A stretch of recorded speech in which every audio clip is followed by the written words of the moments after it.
I thought seeing my wife kiss another man would be the worst moment of my life. I was wrong, because the man she was kissing wasn't some stranger.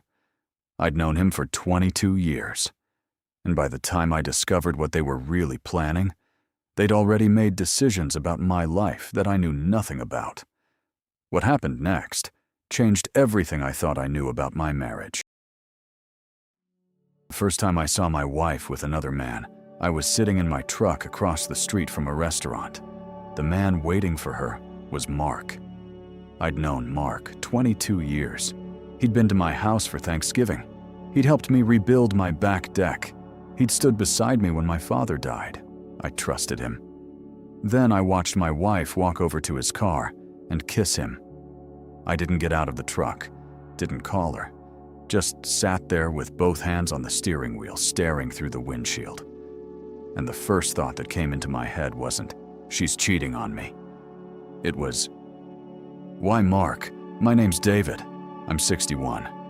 Karen and I had been married 34 years. We had 2 grown kids, Emily and Jason. House was paid off. I'd spent most of my life working as a commercial electrician. We weren't rich. We weren't struggling. We had the kind of life that probably looked boring from the outside, and I was fine with that. Then Karen started working late. At first, once or twice a week. I'd ask, "Busy?" "Yeah, we're behind." That was usually the whole conversation. Then it got to be 3 or 4 nights a week. She'd come home around 9:30, put her purse down, and head upstairs. One night I said, "You want me to wait for dinner?" "No, go ahead." So I did. Told myself it was work. Looking back, there were little things I should have noticed. She started taking her phone with her everywhere. If a message came in during dinner, she'd turn the screen away. One Thursday, I asked, "Everything okay?" She looked at me. "Why wouldn't it be?" "Nothing, just asking." She smiled, but it didn't reach her eyes. I let it go. That was my mistake. The night I saw her with Mark, I'd finished work early. There was construction on the main road, so I took a different route home. That's how I ended up passing that restaurant. I saw Karen standing outside. Mark was beside her. They talked a few minutes. Then Karen hugged him. She kissed him. I watched from across the street. Then I drove home, sat in the garage with the engine running till the air inside the truck got warm. When I finally went inside, I made coffee. Karen came home about an hour later. "Hey." "Hey." "Long night." "Yeah." She opened the refrigerator. "You eat?" "Yeah." She nodded. I looked at her. She looked completely normal. That bothered me more than anything. Next morning, I found something else. There was a banking notification on our family tablet.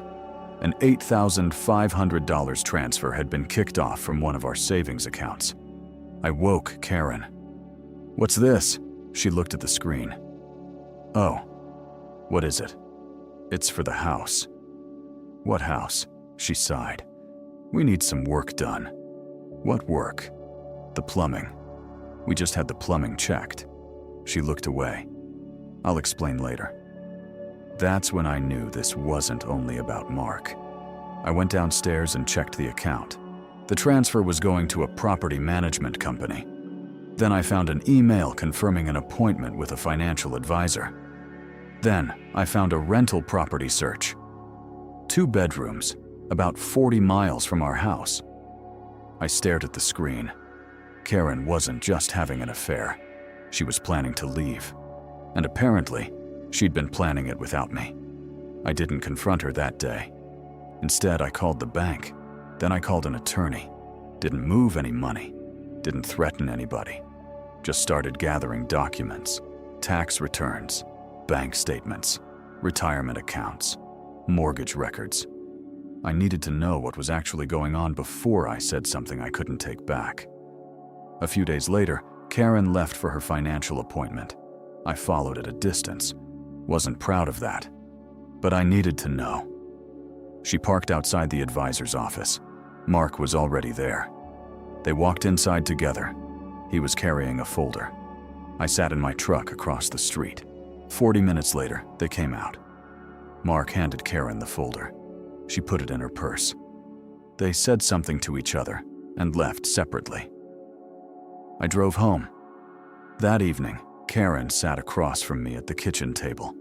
She was quiet. Finally, she said, "David, we need to talk." I looked at her. "Okay. I've been unhappy for a long time." I didn't answer. "I don't think I can do this anymore." I asked, "Are you talking about separation?" She nodded. "I think so." I looked at her hands. She'd clearly practiced this conversation. Then I said, "Are you going to tell me about Mark?" Her face changed, just for a second. But I saw it. "What?" "Mark." She looked down. I put the bank documents on the table, then the rental listing, then the financial appointment. "I know." She was silent. Then she said, "I was going to tell you." "When?"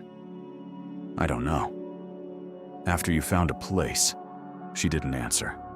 That was answer enough. I asked, "How long?" She took a breath. 8 months. 8 months. I looked at the kitchen around me, the same kitchen where we'd eaten dinner for decades, the same table where we'd helped the kids with homework. 8 months. Then I asked, "How long have you been planning to leave?" "About 4 months." 4 months. That hurt different. The affair was one thing, but this meant she'd already started building a different life. A life that didn't include me. I asked, "How much does Mark know?" She looked at me. "Everything." I leaned back in the chair. For a few seconds, neither of us said anything. Then I remembered something. A message I'd seen earlier on the family computer. I'd figured it was nothing. Now I remembered the words. Mark had written, "He trusts you. Don't rush this." That sentence hurt more than the kiss I'd seen outside the restaurant. 'Cause Mark knew me. He knew I trusted him. He knew exactly how little I suspected, and he'd used that against me. Karen reached for my hand. I pulled mine back, not angry, just enough. "If you want to leave," I said, "I'm not going to stop you." She looked surprised. "But we're going to handle this honestly." The next few weeks were ugly. There were lawyers, bank statements, property records, conversations I never wanted to have.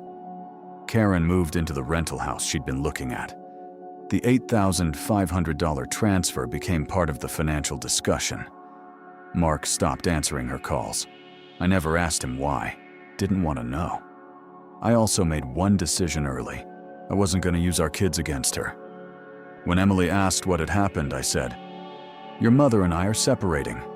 There were things happening that I didn't know about." She looked at me. "Was there someone else?" I was quiet. Then I said, "Yes." She closed her eyes. I didn't give her the details. She was my daughter. Didn't need to carry her mother's mistakes. The divorce got finalized several months later. I moved into a smaller house. First morning there, I made coffee. Just 1 cup. For 34 years, I'd automatically made 2. That morning, I stood there looking at the empty space beside the coffee maker. Then I drank my coffee. I wasn't happy, but I was moving. My son started calling more often. My daughter invited me to breakfast once a month. I started taking the truck out on Saturday mornings. Sometimes I'd drive to a diner. Sometimes I'd just take the long way home. About 7 months after the divorce, I saw Mark at a hardware store. He stopped when he saw me. "David." "Mark." He looked down. "I've wanted to talk to you." Figured. "I'm sorry." I believed he was sorry. Didn't change anything. I said, "I know." He looked at me. "That's it." I shrugged. "What else is there?" He didn't have an answer. Neither did I. I walked past him and went back to looking for the screws I'd come in to buy. That night, I parked my truck in the garage, made coffee, sat on the porch. My phone rang. It was Jason. "Hey, Dad." "Hey, you free Sunday?" I smiled. "Yeah, come over for dinner." "Okay, we'll grill."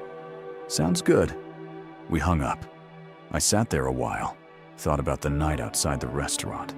For months, I'd thought that was the moment my life fell apart. Maybe it was. But it wasn't the end. Karen and Mark had made their choices. I hadn't chosen what they did, but I could choose what happened next. I couldn't get my marriage back, couldn't get those months back, couldn't make Mark into the friend I thought he was. But I still had my kids, still had my work, still had Saturday mornings, still had a truck that ran, and I still had a life that belonged to me. I finished my coffee. Then I went inside. First time in a long time, I wasn't waiting for anybody to tell me where my life was going. I already knew. Forward.